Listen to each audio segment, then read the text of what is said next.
Okay. Oh, we're going live. Okay. Hello, everybody. It's called Hope You Are Doing Well. This is Fun University episode number 95. We're going to just talk a little bit about understanding subtle colors. There was a little bit of a question about, I think everybody's really did well on the parameters this week. On what they were and understanding subtle colors, but I just thought it would be kind of a good time to just bring that and just discuss it for a few minutes. So, thank you. Thank you very much. I have been given a mouse. Very good, very good, very good. It's good to see you guys. Always a pleasure to have you spend the evening with us. This is a spin-off of Craft Roulette. If you're not familiar with Craft Roulette, it is the ultimate paper crafting game, card-making game show challenge that we do every Friday night at 6:30 on our sister YouTube channel, Craft Roulette. Well, that makes sense, doesn't it? So that's where we do that, and we have a guest on every week, and we don't know what we're going to spin until that little wheel back there gets a good well, it's a spin. So gives a good turn, and then we know what to do. Last week, what were the parameters? Darn if I remember, but I do remember subtle colors was the color. It had subtle colors plus pops of bright. And I think you guys did really well. You can go to craftroulette.live to the gallery and see how well you did with your over 100 submissions. Look at you guys. Yes, and Jackie Rip did have a little article in our Facebook group about the addiction of Craft Roulette, and we're so glad you're addicted. Anyway, let's go down to paper and get a little bit of learning going on here, and so we can call it a good night. All right, here we go. All right, so my old friend, yes, my old friend, Mr. Color Wheel. I'm into wheels, aren't I? We've got Mr. Wheel, and then we've got Mr. Color Wheel. Subtle colors. If you are looking at this guy, you can see one of the rings of this color wheel that has more gentle colors than the rest. The outside one is a fully saturated color. It's not gentle. It's going to be pretty doggone demanding. The second one is called a tint, and that usually means that it has a little bit of white, and so it has a lighter hue to it than the outside guy.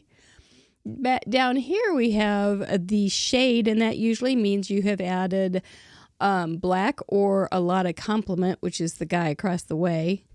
Or other different ways to do that, but we're not going to talk about that tonight because it's just not happening.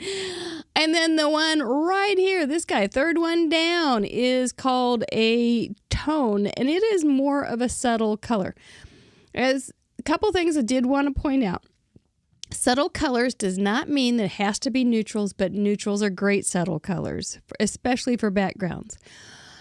You can have a red-violet background. You can have a blend. It doesn't mean it has to be monochromatic. You can have a blend of a red-violet and something else. Say like a red-orange. And then you can, or orange and yellow. You can have blends of just a subtle color. Now think of just, to give you a realistic look at what a subtle color is like. If you look at a preschool room, don't stay very long or you'll just get too tired. But these are going to be these wild children just bouncing off the walls in all these kind of colors out here. They're going to be bright. They're going to be saturated. They're going to be full of life. Those are not subtle. There's nothing subtle about a 3-year-old in a room full of 3-year-olds after they've all eaten donuts. Let's just face it. But if you want to think of subtlety, think of prairies. They're so subtle and quiet, and the colors are gentle. Don't think of a football game. Don't think of an ad. Don't think of a comic strip. Think of gentle things like a gentle room where you go to relax and rest. A spa room where you go in and there's wonderful candles burning and gentle music going on. Those are going to be the subtle colors. If you walked into a spa room and you were hit with a bright red like this thing, you would probably immediately have a response, which is going to be a little bit more intense and reactive than if you were doing a subtle tone. I don't think you guys had any trouble with it at all, but I thought we'd look at a couple examples. So generally think of a nice cloudy day. Yeah, that's nice instead of a bright sunny day. You can have different shades of lightness and darkness. Don't worry about that. I'm not going to split hairs over this. You guys did great. But some of the ways you can use subtlety in the background in particular, let's just look at some. Or maybe some that don't have any subtlety. This guy doesn't have a whole lot of subtlety, does it? That's pretty bright colors in the background. And what happens to we don't have a whole lot of pop there, but you know there is a flower there. But if it were one of these colors, it would just kind of blend right in there. And then your eye would just be like, oh, this is a very happy card. That's great. There's nothing soft or gentle about that. It's just happy, and that's fine. But this one is a pretty saturated card, not subtle. Whereas a spa sounds nice. It does sound nice. I was thinking about that today when I was working on this. Here is a subtle card. Everything in it is a soft color. Even the cats are soft. But when you first look at it, what do you look at first? Your eye, at least my eye, goes to right here. Because we've got a little darker pop there and we've got a little darker pop there for the cat. The other cats are very subtle. They're gray. They're a softer backgroundish kind of stamping.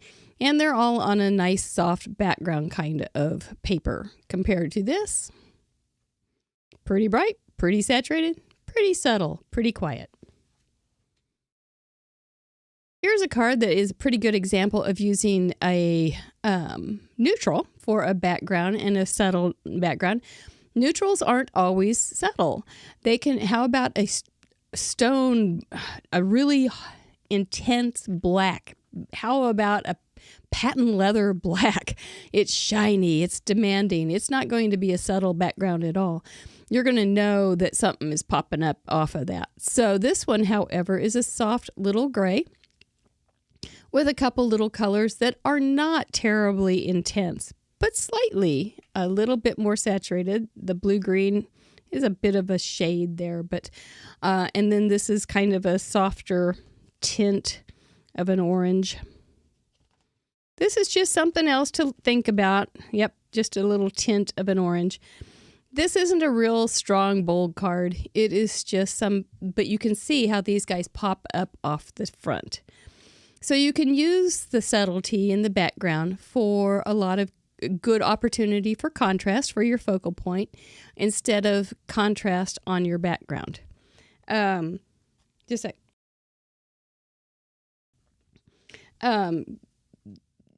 also, without using this as real saturated colors, you don't get that cartoony feel, even though these are cartoony kind of pumpkins. There's nothing realistic about those pumpkins in particular, is there? I mean, they're on patterned paper and they're with the heavy black lines and an outline just like a cartoon would be, but the color softens it and keeps it from going way into Marvel Comics.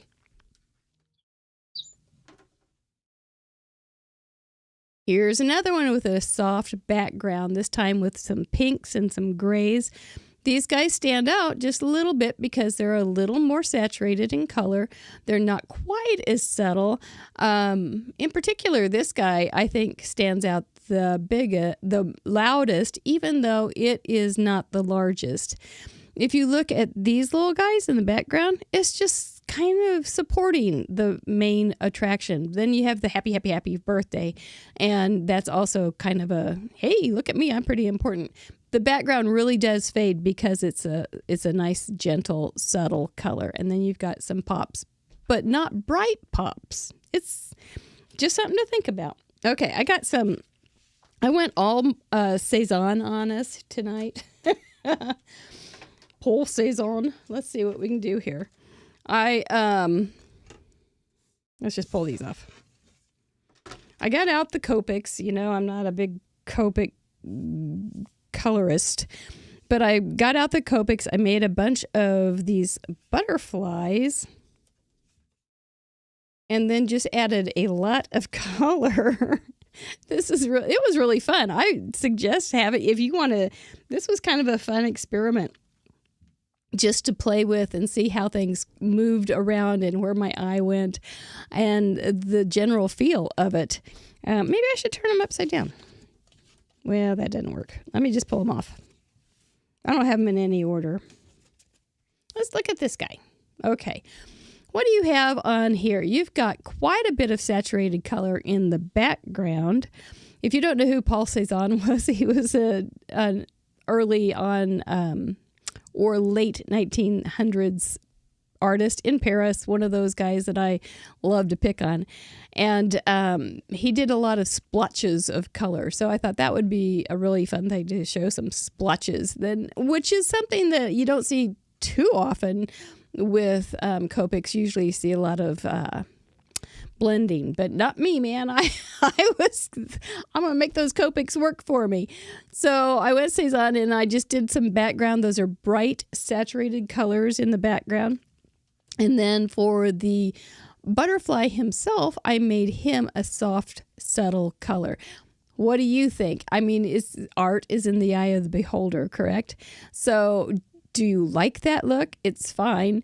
What do you look at first? Do you want the bright, bold colors to come out first so that you see that? Or do you want the butterfly to stick out? Do you want the butterfly to be an afterthought?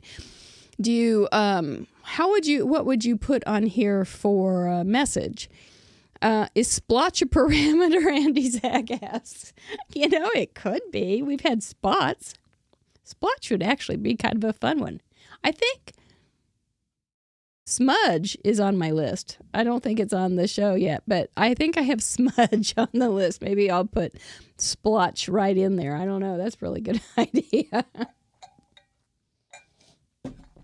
So, yes, we've also talked about using artists as parameter guidelines, but it would be too hard to.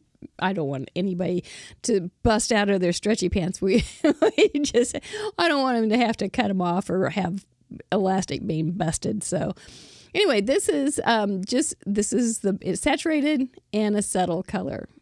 It's a look, and I think it's kind of cool. Here we've got some subtle background, and we definitely have some LaRue. What is that? Those Abstract Blob. Boy, that was a good one, wasn't it? 5K. That one people freaked out about, Abstract Blob, when it was a parameter, but ended up being a great show too. So, but it's been a really long time since we had that on. This one, do you know those leggings that everybody used to have? LaRue leggings or something. This kind of reminded me of this, but it's all subtle background. See how there's subtle blues and subtle grays and subtle lavenders. But then the butterfly went all saturated and got very much in your face. If you look at these two together, you can see that a saturated background with a subtle butterfly has a whole different look than a saturated butterfly and a subtle background. Don't ya? I hope. You have a lot of splotches on your cards. I do too, almost every week. So I don't even need it on the parameters. I just do it. It's natural. Oh, Patty says, I do see the color splotches, but my eye is drawn to the butterfly. Well, there you go. And, there's something about the movement on this one too, Patty. I think I think there's some movement to it also because the lines are all pointing toward the butterfly. Basically, there's nothing going off. And since he is very plain, I think he does stand out quite a bit. If you had a lot of splotchy stuff, that was more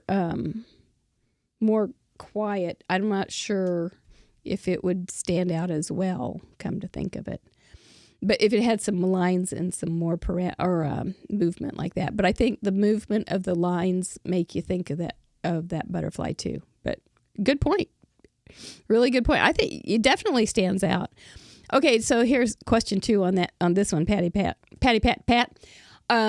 Do you feel like the butterfly is in the background? Do you feel like it's behind the colors or is it on top of the colors? We're going deep here. We're going deep into psychology, but one of those rooms, which guy is taller, which one's closer to you? It's not quite that advanced, but do you feel like he is under the color or do you feel like he's sitting on top? You like this one, Linda? I think that one's quite fun too. The splotches, let me show you the splotches up close. They are some bright green, remember also that when you're doing, if you want to try this, when you're doing the splotches, the darker and the louder the color, the more it's going to demand it be the forefront. So like these guys are pretty good, just kind of buffer background kind of stuff. You feel like the butterfly is on top of the color. Isn't that interesting? I think, is it because it's darker in the background? Judy's getting that too. 5K is getting that too. Above the color, Andy Zach. That's cool. Roberta is thinking the same thing. And it's all flat. So color is very fun that you can control.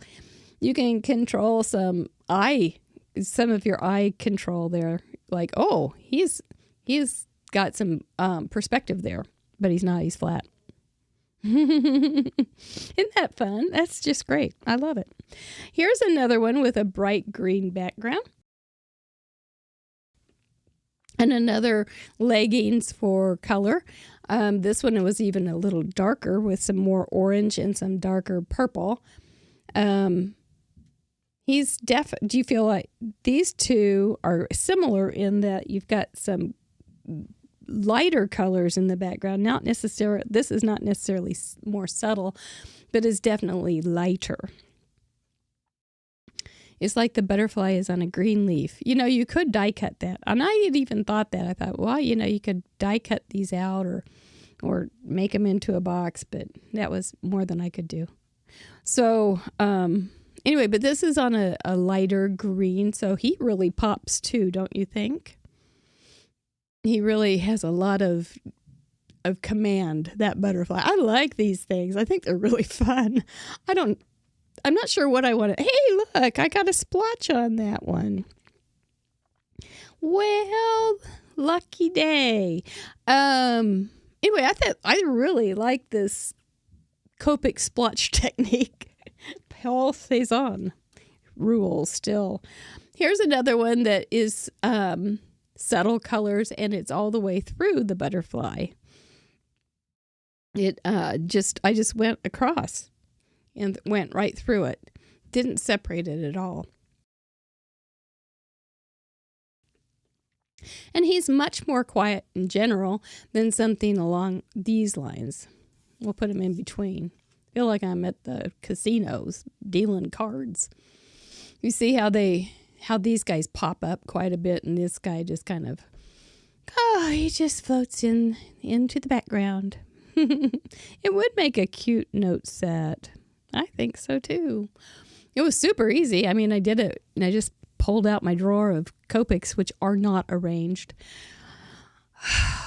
and took a clipboard and this and just went blah, blah, blah, blah. Anybody can do it. You could do it with color, or you could do it with watercolors too if you wanted, and you could also play with adding the complement to get a subtle color, or add gray to get a subtle color, or make it lighter. to play with colors when you're just going, I'm feeling very academic tonight. I think I'm just going to do some play.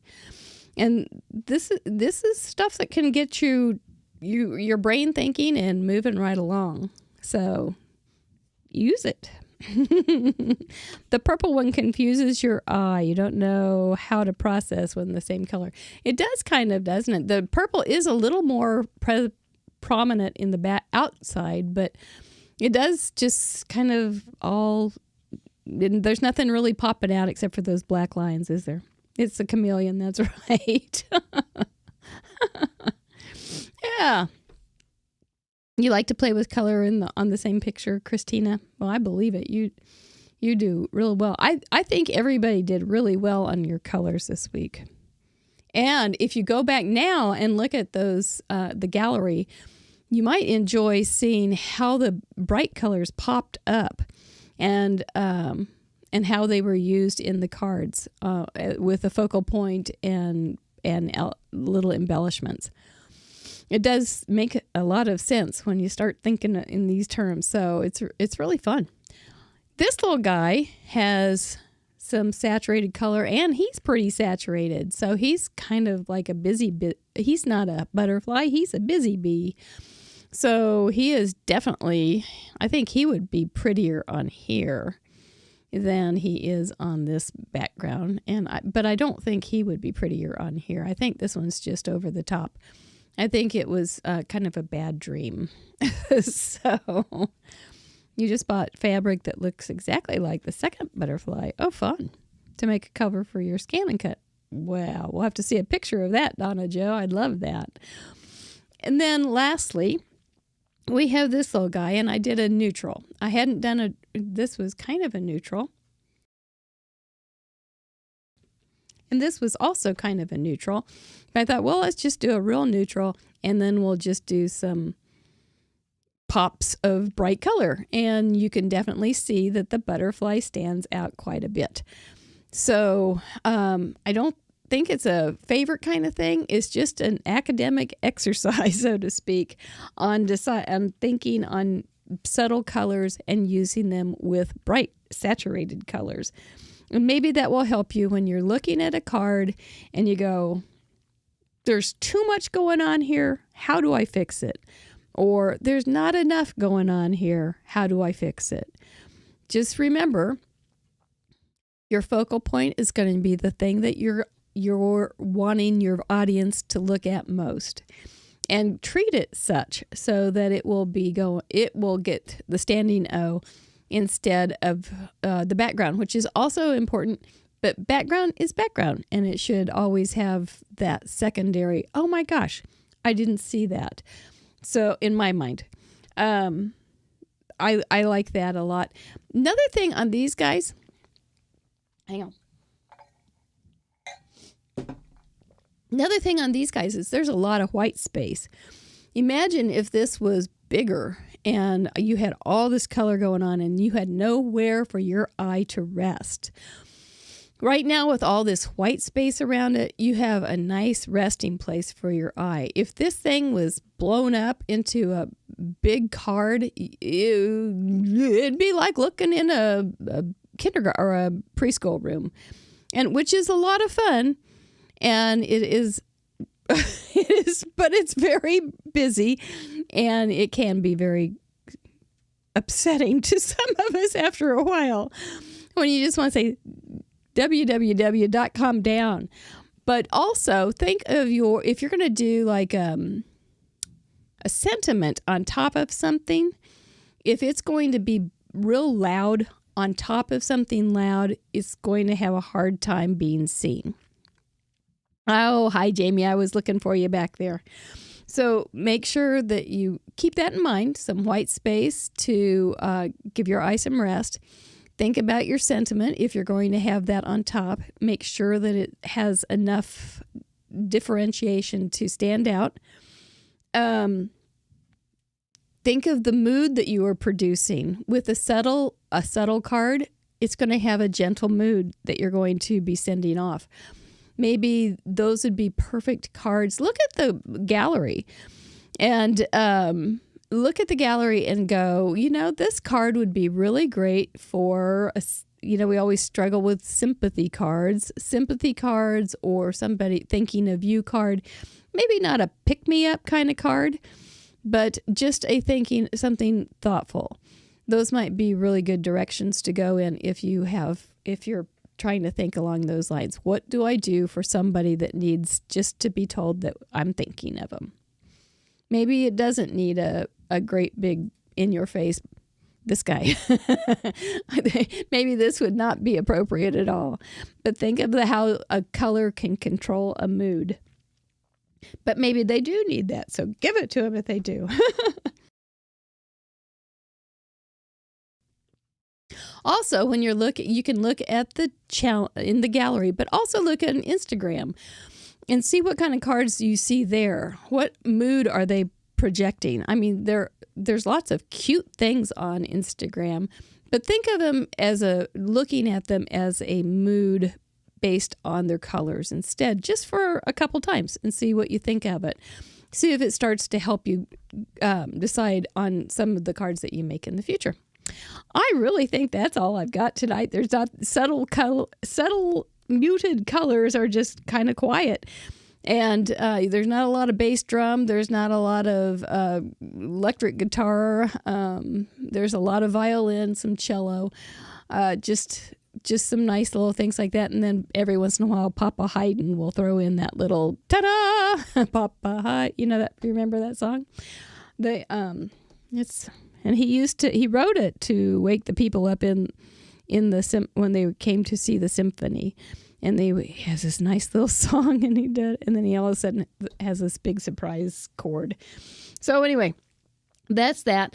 I think that's all. Just contrasting. You use it to contrast, control colors. You're not doing an advertisement per se. Then maybe go subtle. You will find out if you look at a lot of masters' paintings. A lot of them have lots of subtle colors in the background with just some splashes of color. It's very, very effective. I mean, if it was good enough for Monet, Renoir, Degas, all those good guys, I think it's probably good enough for my cards. So that's what I'm thinking. Let's go ahead and thank our patrons, if I can. Nope. Let's see. There's our patron. Thank you. Oh, man, we got a new patron. We're so excited to meet Mara. So glad to have you join us. Thank you so much. We do have a show with Cassie Trask on Friday night that you guys are helping us put on the air. She is a scrapbooker, and she is excited that we do a kit-free approach. So that we're real excited to meet her. Look at all you beautiful, beautiful bean footage right there. That's what I love to see. But thank you so much for supporting us. If you could give us a yes, flute music too. Give us a thumbs up, subscribe to Fun University, and share if you don't mind. We'd really appreciate it. Thank you guys for being here tonight. I'm still not on my A game, and so I am going to go relax, and hope you guys are doing fine. I do hope you're doing fine. I hope to see you Friday. All right. See y'all. Thank you so much. Take care.